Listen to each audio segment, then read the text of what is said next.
భలేదానివమ్మా, కావాలంటే తీసుకెళ్ళు. ఎంత కావాలి ఇప్పుడు? ఒక 6,000 కావాలి సార్.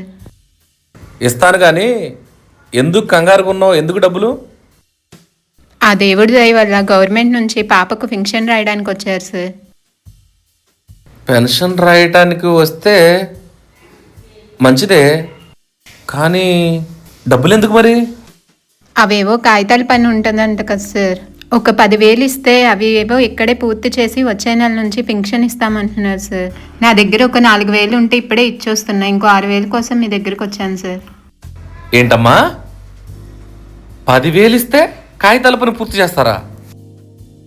వచ్చే నెల నుంచి పెన్షన్ వస్తుందా? నువ్వు ఎలా నమ్మేవమ్మా ఇవన్నీ? అయినా అసలు గవర్నమెంట్ వాళ్ళు ఇంటికి వచ్చి ఎవరి దగ్గర డబ్బులు తీసుకుంటారా? ఇదంతా ఫ్రాడ్ అమ్మా. ఎక్కడున్నారు వాళ్ళు? మా ఇంటి దగ్గరే ఉన్నారు సార్. నేను వస్తున్నాను, పద మాట్లాడదాం. సార్ సార్ అదేంటి ఇక్కడే ఉండాలి, ఎక్కడికి వెళ్ళిపోయారు వీళ్ళు? సార్ నేను వచ్చేదాకా ఇక్కడే ఉంటా ఉన్నాను సార్. ఎటు వెళ్ళిపోయారో కనబడట్లేదు. ఇంకా వాళ్ళు ఎక్కడ ఉంటారమ్మా? నిన్ను మోసం చేసి ఎప్పుడో వెళ్ళిపోయారు. ఇది రియల్గా జరిగిన ఒక యథార్థ సంఘటన కాబట్టి ఎవరికైనా డబ్బులు ఇచ్చేటప్పుడు జాగ్రత్త వహించండి.